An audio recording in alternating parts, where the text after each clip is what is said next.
You are watching Open News Center.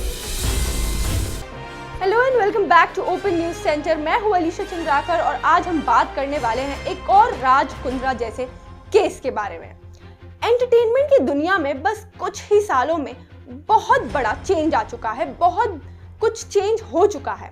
पहले जब हम मूवीज देखने जाते थे तो अगर मूवी ए सर्टिफाइड हुआ करती थी तो बच्चों को नहीं ले जाया जाता था, या फिर कोई यूए सर्टिफाइड मूवी देखने बैठ जाता था पूरा परिवार, क्योंकि हमारे संस्कार यही सिखाते हैं कि अपने बड़ों के सामने हम तेज आवाज में बात तक नहीं कर सकते हैं, तो फिर ये अश्लील कंटेंट कैसे देख सकते हैं। ठीक उसी प्रकार हम अपने परिवार के साथ कोई भी ओटीटी प्लेटफॉर्म पर मूवी या एपिसोड नहीं देख सकते हैं, क्योंकि उसमें अचानक से अश्लीलता परोस दी जाती है, जिससे पूरा परिवार शर्मनाक स्थिति में आ जाता है।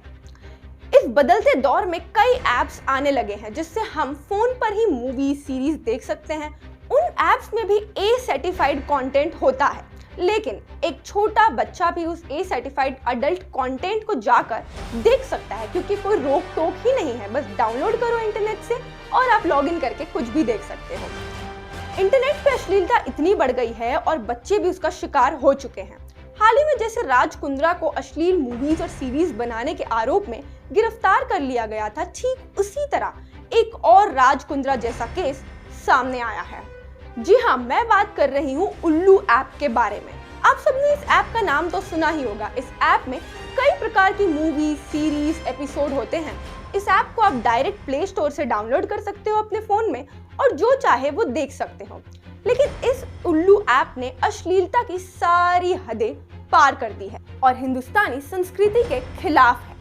हम अपने परिवार के साथ नहीं देख सकते हैं, और जैसे कि मैंने बताया आपको कि कोई भी इस ऐप को खोल सकता है, इसमें जो भी कंटेंट है देख सकता है, कोई सेंसरशिप नहीं है। तो ये कितना रिस्की है बच्चों के लिए, ये अंदाजा भी आप लगा सकते हैं। पोर्नोग्राफी भारत में बैन है, लेकिन उल्लू ऐप ने अपनी और मूवीज में कई ऐसी चीजें रखी हैं जो पोर्नोग्राफी से कम नहीं है। एक ऑफिशियली रजिस्टर्ड ऐप उल्लू में अगर आप ओपन करके देखेंगे तो आपको अश्लीलता से भरी हुई कई चीजें मिलेगी। हमारे भारत के बच्चे, यंगस्टर्स सब ऐसे कंटेंट को कंज्यूम करके बिगड़ सकते हैं। यही नहीं, एक सर्वे के मुताबिक 60% रेप केसेस में ये पाया गया है कि रेपिस्ट अश्लील वीडियोस देखने के बाद ही लड़की का रेप कर देते हैं। मुंबई क्राइम ब्रांच के मुताबिक राज कुंद्रा ने पॉर्न फिल्म इंडस्ट्री में 8 से 10 करोड़ रुपए का निवेश किया। आरोप है कि उन्होंने ब्रिटेन में हो रहे रिश्तेदार के साथ कैनरिन नाम की कंपनी बनाई है और इसका रजिस्ट्रेशन विदेश में करवाया है ताकि भारत के साइबर कानून से बच सके। पुलिस का कहना है कि पॉर्न मुंबई में बनता था और लंदन में अपलोड होता था। अगर ये सच है तो इसका मतलब ये हुआ कि भले ही भारत में पॉर्न पर बैन है, लेकिन यहाँ बन भी रहा है, देखा भी जा रहा है और लोग कमाई भी कर रहे हैं। ऐसे में सवाल आता है कि क्या भारत में पॉर्न पर बैन जारी रखना चाहिए या फिर इसे रेगुलेट करने की जरूरत है। ओटीटी प्लेटफॉर्म्स के चलन के बाद वल्गर कंटेंट की तादाद बढ़ते ही जा रही है देश में, क्योंकि ओटीटी में कोई सेंसरशिप नहीं होता है और अगर एज रेस्ट्रिक्शन होता भी है तो बच्चे गलत एज डालकर आराम से उसे एक्सेस कर लेते हैं, जैसे कि उल्लू ऐप में भी आप कर सकते हैं।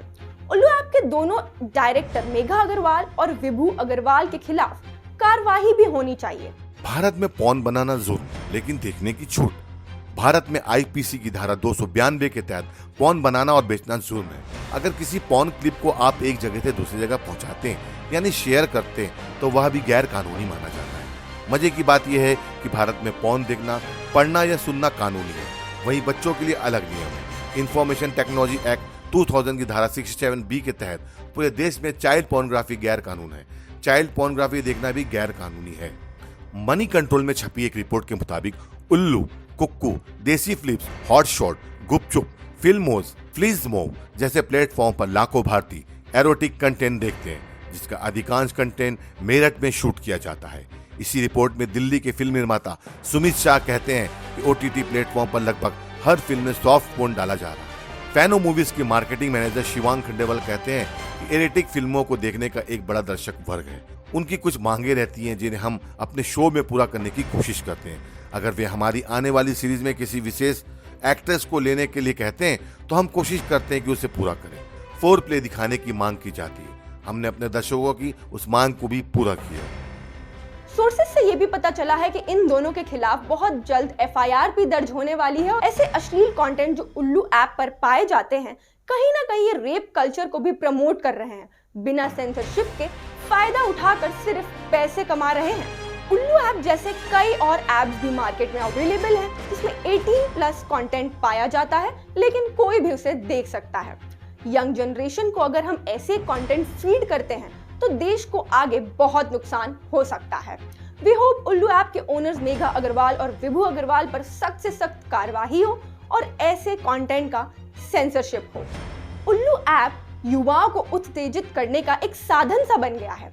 आप चाहे टैक्सी ड्राइवर को देख लीजिए, ऑटो ड्राइवर को देख लीजिए या कोई भी एक ऐसी जगह पर जाकर देखिए तो आप देख सकते हैं कि लोग उल्लू ऐप देख रहे होते हैं। स्पेशली उन लोग जो कार ड्राइविंग कर रहे हैं या ऑटो रिक्शा चला रहे हैं। उल्लू ऐप काफी चर्चाओं में है आजकल क्योंकि उसमें कंटेंट ही कुछ ऐसा पाया जा रहा है बिना सेंसरशिप के कि कोई भी उसे देख सकता है। Thank you for watching open News Center. मैं अलीशा चंद्राकर। जय हिंद, जय भारत।